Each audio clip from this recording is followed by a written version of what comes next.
In this video, I'm going to go over every single plugin that I use in both my original Miles Away music as well as my productions for other clients. When you've been producing music as long as I have, your plugin list starts to look a little something like this. And I think that this time of year, especially around Black Friday, when every single plugin company seems to have these massive sales, it can be a little bit too much information and it's hard to figure out what's actually worth using and what is maybe just gonna sit in your plugin filter and never get touched. So today I'm doing something that a lot of you have asked for, and I'm gonna go over every single plugin that I use and categorize them into all the different categories. This is just gonna be an educational video with me talking to the camera, so if you actually wanna hear sound examples, then I urge you to check out my original Miles Away music linked in the description below. Let's get started, and like and subscribe if you enjoy the video. All right, so let's start off with synthesizers, and I should preface this by saying that if you watch my channel, you know that I love to use hardware synthesizers primarily, but there are a couple virtual synthesizers that I couldn't live without. Number one, probably most of you saw this coming, Serum. I just know it so well, and I've used it on every single track since I got it, probably like right when it first came out, 8 or 9 or 10 years ago. Time flies. It's an amazing synth, and I love designing my own patches for it. In fact, I actually have a Miles Away Serum pack coming really soon, so more on that soon. Following that, the other synthesizer that I absolutely love using, and I think it's really, frankly, for your money, probably the best bang for your buck you could get if you're not going to get into hardware, is Diva from UHE. Now, Diva is a fantastic synthesizer that allows you to really load up a bunch of templates that are based off of different famous synths like Junos, Jupiters, Mini Moogs, different Prophets, all that kind of thing. And every single model sounds great, but what's really cool is you can mix and match different things about the synth. So if you like, for example, to go for a Jupiter style template, but then swap out the oscillators for a Mini Moog and swap out the filter for an Oberheim style filter, you can do that. So really great synth. I use it all the time. Maybe not as much anymore as now that I'm really into hardware, but this was my go-to for any lush analog sounds for most of my first EP, all of my first EP actually, and anything before that too. The other synthesizer that I genuinely love and have used ever since I got to do a video for them was Roly's Equator 2. Now, this is, to my knowledge and my experience, the best MPE capable synth. What's so cool about it is pretty much every single parameter that is standard on MPE, like strike, slide, glide, press, lift, is all just functionally in there, just like that. And you can very easily make it compatible with the Osmos, Roly Seaboard, any other MPE controller you have. And if you don't even want to do sound design, you can just basically toggle and get hundreds, if not thousands, of MPE sounds right here. So if you like MPE, absolutely got to check out Roly Equator 2. It's fantastic, and I'm using it more and more. It's starting to actually replace Diva for me, where Serum is still great for those really aggressive metallic sounds, but Roly Equator 2 sounds really good for kind of virtual analog and kind of more interesting pad-like sounds, and it's so perfectly aligned with MPE. The final synthesizer that I could not live without is actually a stock plugin in Logic called Alchemy, which is, I've talked about this before, it's one of the most amazing stock plugins ever. You have a whole bunch of options for different virtual analog waveforms, wavetables, complex, all that kind of thing. But where it gets really cool is that you can actually add in any sort of audio you want. So for example, if we wanted to add in some audio sample, and then we can actually choose whether to use additive synthesis to resynthesize it, spectral, additive and spectral, granular, or just a straight sampler. It's frankly just so powerful and amazing. And one of my favorite bonus things that they've added is they've actually added a stripped down version of it in Logic in a new update called Sample Alchemy, which is basically just the granular function of Alchemy, which is my favorite thing about it anyway. So I use this all the time to process samples, create like really interesting pads with motion, to do all sorts of interesting stuff like have the sample scrub and jitter and that kind of thing, right? So absolutely love Alchemy and Sample Alchemy. They are great. So moving on to instruments that aren't synthesizers, let's start with drums. So for drums, I am old-fashioned. I either do my drums on the grid with audio, or if I'm going to use a plugin, I really like Battery from Native Instruments. Now, Battery is just your classic standard drum machine. It sounds fantastic, and you can load up as many samples as you want, and you can trigger them. You can do a whole bunch of different effects like shorten them, do transient shaping. Pretty much it's almost a perfect drum machine. The only thing that I would say I wish they would update it is the reverb and delay are terrible and I never use them, but everything else is great. So yeah, Battery, it's nothing sexy, but it works. It gets the job done, and it's on every single one of my tracks, especially when I'm combining hardware. I love making a jam in Battery and then going on with it. Moving on to other sampled instruments that aren't drums or can be drums, I love Kontakt, of course, like most people, and I have probably like a huge collection of Kontakt libraries that, like most people, I don't use 95% of them, but I absolutely love a few that I'll point out. So for drums that are going to be in the indie style, I love this one that actually came with Complete called Butchvig drums. I absolutely love Damage and Damage 2 for anything cinematic. Those are some of the greatest drum libraries ever.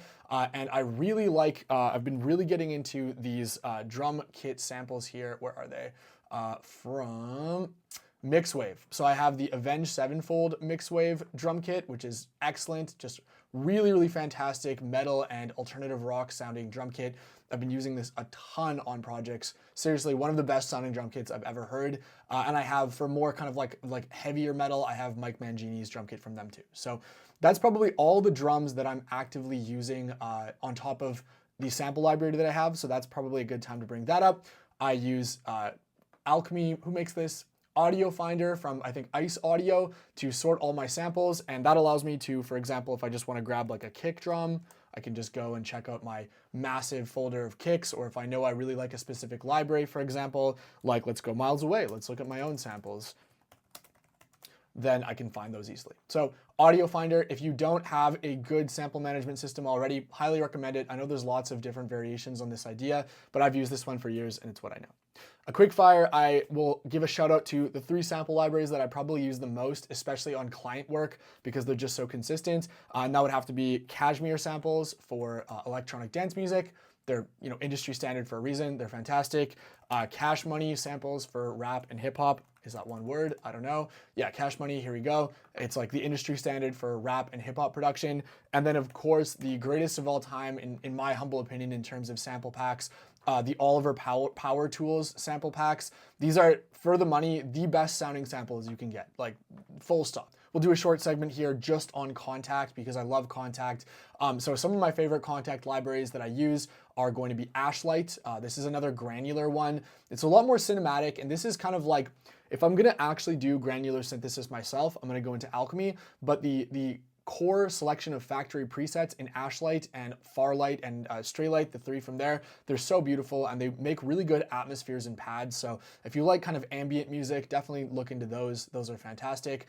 I really like Choir Omnia for anytime I need to have choirs layered behind things. Don't use that as much for miles away, but really great for trailer music. And then let's see a couple other ones here. I love the whole Cremona quartet here. So if I just search viola, yeah. This Stradivari violin, Guarnieri violin, Amati viola, incredible. They are fantastic.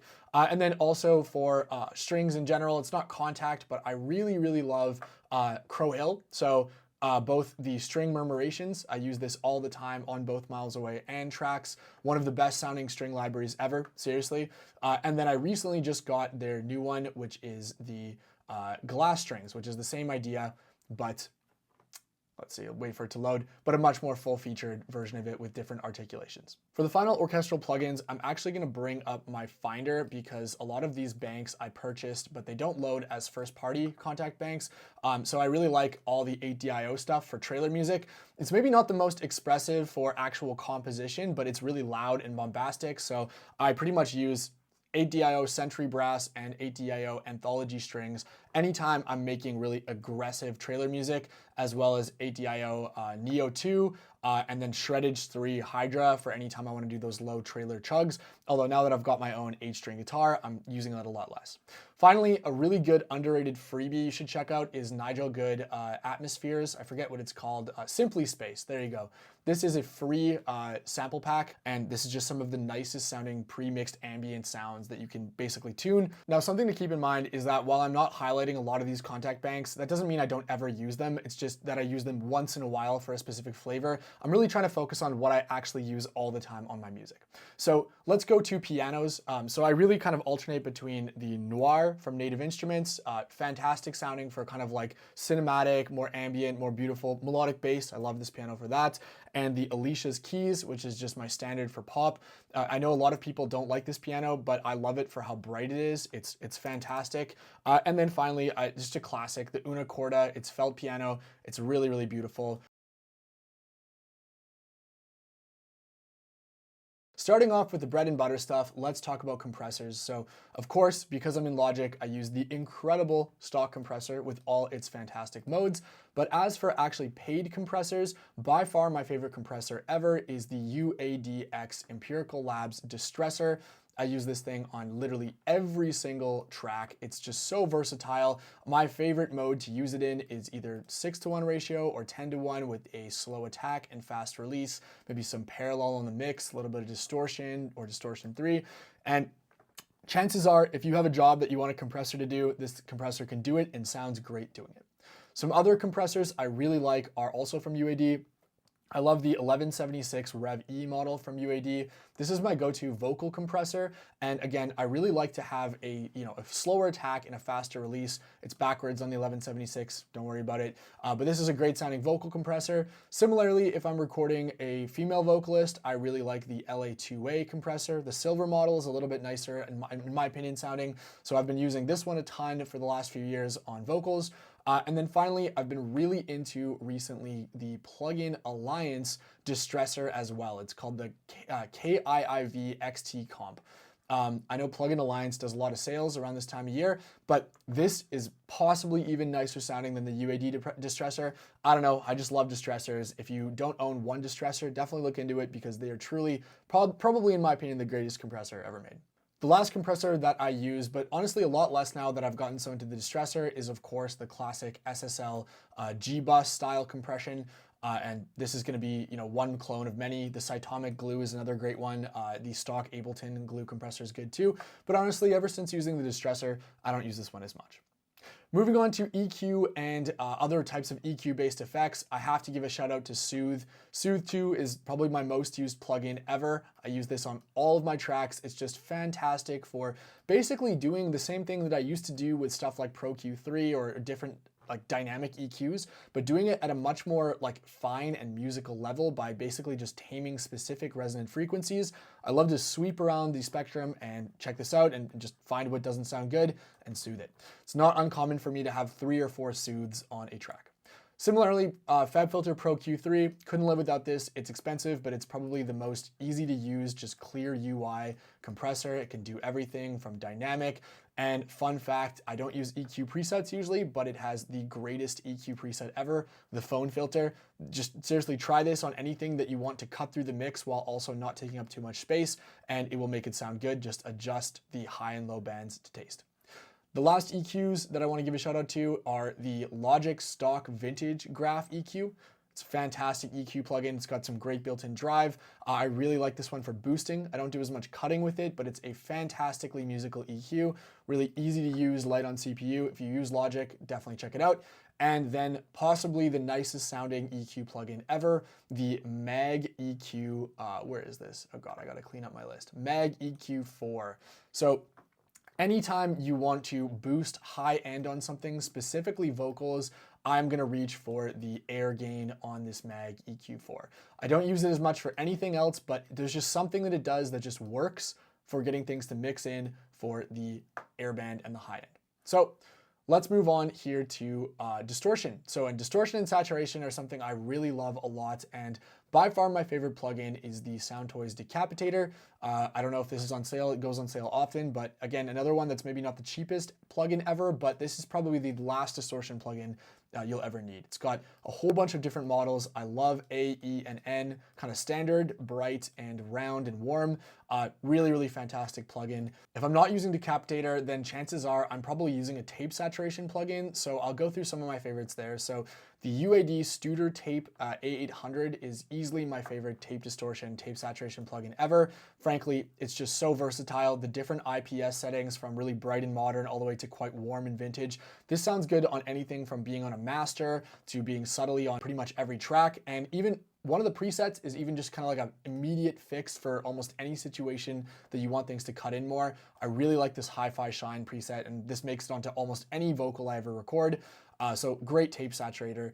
A couple other ones that I really like. Another one from UAD is the Oxide tape recorder. This is fantastic. This was more for mastering, I find. I'll just throw it on the mastering channel, drive it a little bit, roll off the output until it's touching the red, and it really does a great job of faithfully emulating the sound of tape to my ears. So For the more creative tape saturation and distortion plugins, I love Arturia Tape Mellowify. This is my favorite Arturia plugin. It has a great drive circuit. It's got a really cool stereo trick as well, where you can kind of like make the left and right sides work well. I guess I would have to put that on a stereo channel, wouldn't I? Let's do that. Yeah, there you go, stereo width, you click that and it's gonna modulate the pitch at different intervals and create this really cool chorusing effect. It's got a great filter. This is almost like more like a toolkit plugin versus a kind of like single distortion or tape plugin. Really highly recommended. A couple other ones, XLN Retro Color RC20. Classic plugin. I've used this for years. Pretty much the entire Bring Me Back like tape effects were all done on RC20. It's just an incredible plugin. So it's great. And then the last one, which I'm pretty sure is also on sale right now, is Baby Audio Super VHS. This plugin inherently will make your sound darker, so I actually only use it on stuff that I feel is too bright or too digital, and I really only like these two parameters, heat for a little bit of drive and drift for a little bit of warble. But this one is definitely much more situational. It's not a sound good on everything plugin, it's a make stuff sound like it was badly recorded, too hotly to tape plugin. So moving on, we'll go to utility plugins, interesting ones. So by far, my favorite company for utility plugins is Output. So Thermal, which is kind of a distortion / utility plugin. I really like this because you're able to do modulation, but also modulation around gain and drive. So it's just a really, really powerful plugin overall, where you can kind of do everything from bit reduction, shaping, drive. Overall, this is a plugin that I don't use on everything, but if I want to make something kind of stand out in the mix, I like to use it. And then similarly, my absolute favorite plugin for utility from these guys is Portal. This is one of the most luxury, just amazing plugins. These kinds of like granular and glitchy effects used to take me so long to make, but now you can just literally throw it on any Portal preset and pretty much anything will sound good through it. Easily, if you can, have the budget for it, one of the most fun plugins you'll ever purchase. And yeah, I use this on every project as well too. It's kind of like a microcosm, but in plugin form, if you're aware of that pedal. So some other utility plugins, I really like the new Beat Breaker. It's kind of like a stutter edit or gross beat type situation. That one's getting a lot of use right now. And of course, LFO Tool from X4 Records. Who could forget? One of the most versatile plugins ever. This is fantastic for anything from just really being a basic LFO. You can have all the different wave shapes to basically doing all sorts of complicated stuff like glitching and gating and all sorts of cool stuff, side chaining. It's one of the most versatile plugins ever, and I couldn't live without it. Let's see if there's any other utility plugins I want to shout out here. We'll go for Supertone Clear. This is a pretty interesting plugin. It's more for video production, but it essentially allows you to remove the reverb or ambience off of your vocal recordings, which is really cool. I don't really use it on sung vocals because I find it sounds artificial. The algorithm's not quite there yet, but on spoken word, I really like to use it to remove sounds there. Okay, next up, we're gonna go for the modulation plugins I use. Now, I don't use too many of them, but I'm gonna say I really do like the Chorus from Native Instruments. It's great. Let me close my delay. Choral from Native Instruments if I want chorus. And the stock plugin I'll shout out again here is the Evoc 20 filter bank. It's kind of like a Moog style fixed filter bank, really interesting for weird sounds. The UI is horrible, but it's great. And then finally, I love Native Instruments Guitar Rig 6. This is one of the best value plugins you can ever buy, and it's really, honestly, one of the best kept secrets. It's a steal for what you get, because what you're essentially getting is a whole bunch of different high quality components. Yeah, my favorite things for modulation are going to be stuff like the flanger and ensemble, the ring mod in special effects. I absolutely love the ring modulator. This is one of the coolest things to put on synthesizer tracks or anything that you want to sound more robotic. Really great plugin. And then also, I'm gonna call it modulation. I'm kind of cheating a little bit here, but the Isotope vocal synth is one of my favorite plugins ever. It's just so powerful, all the different cool stuff you can do with it. I usually like to run it in MIDI mode and play the same chords or play some kind of melody with it, and different presets, different like modes and algorithms and modules all sound great. The Polyvox is almost always subtly behind any vocal that I'm producing.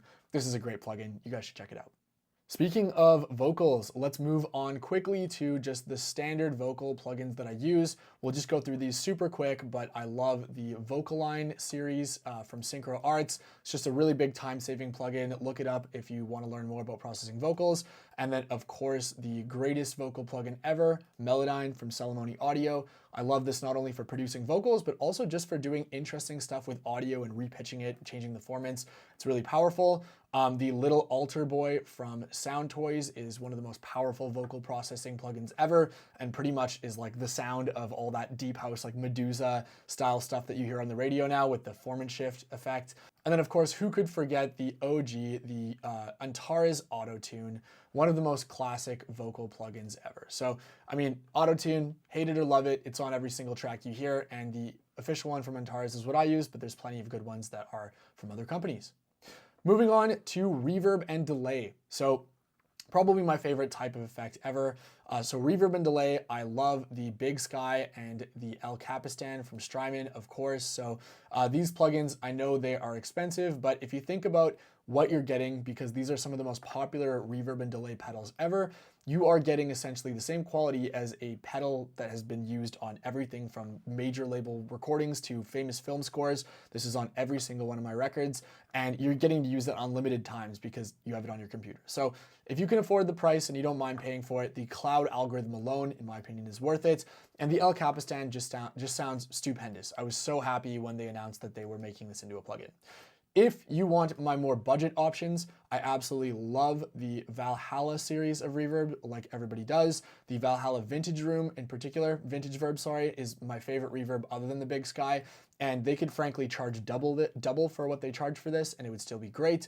Just a really, really great versatile reverb. And for delay, I really, really like the Native Instruments Replica XT. This is probably my most used delay. Even though I like the El Capistan more for tape sounds, pardon me, I really like the Replica for everything else. It has so many good features. It sounds fantastic.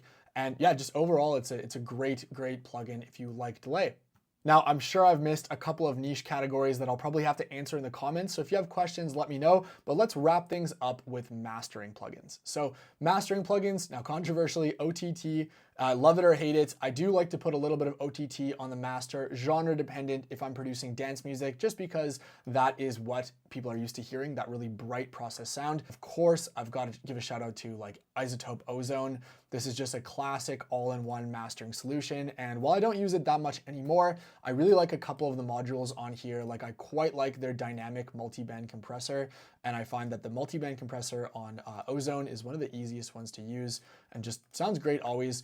I also really like the vintage limiter on here. And while I don't use the maximizer that much, I really do like the tube mode on the vintage limiter. It's great. And then finally, the Imager. If you don't have this, I think they actually give away the Imager as a free plugin. Is a fantastic, easy to use multi-band Imager, but don't overdo this on your tracks as it will make your phase all weird and wacky if you're not careful. What I've been really into recently though is actually this plugin from Brainworks, Master Desk Pro. And I've actually been using this as one of my main mastering plugins over Ozone since I got it. It's really, really fantastic and sounds really great. I actually like the sound of the limiter better than the Ozone limiter. So while I still would recommend probably something like FabFilter Pro L if you really want the most loud and transparent dance music mixes, now that I'm doing less of that, I've stopped using Pro L and I actually prefer the sound to my ears of this Brainworks limiter, as well as the little features you get like the saturation, there's total harmonic distortion and XL saturation, this different compression modules, and being able to have like different compressors on each ear is so cool. It adds just a nice little natural analog style stereo width. And then also the different modules here. The clipper is really great. The glue is really great. And the stereo spread, while not as powerful as Ozone, I find it's very musical and I don't need to do too much of it to get it to where it needs to be. And of course, at the very end, just a nice little filter. This is probably like my recommendation if you want to get an all-in-one mastering plugin. I'm going to controversially say go for Master Desk Pro over Ozone. It's cheaper and I use it more. I like it better. Finally, who could forget the golden rule of loud electronic music, which is, of course, clipping. Everybody's got their favorite clipper. I like the Kazrog K-Clip 3. I just find it sounds the best, and I run it in full high resolution mode. I don't tend to clip my master, but I'll usually clip either my mix bus or clip my drum bus going into the master, so I can get as much headroom as possible while still having a relatively, tame dynamic range. If I'm not using K-Clip, I really like the Logic Bit Crusher. I don't find it's as high quality, but sometimes for electronic music, you want a little bit more grungy clipping, a little bit more distortion, can actually add a lot of aggression. Look up funk music if you want to hear what really over-clipped music sounds like.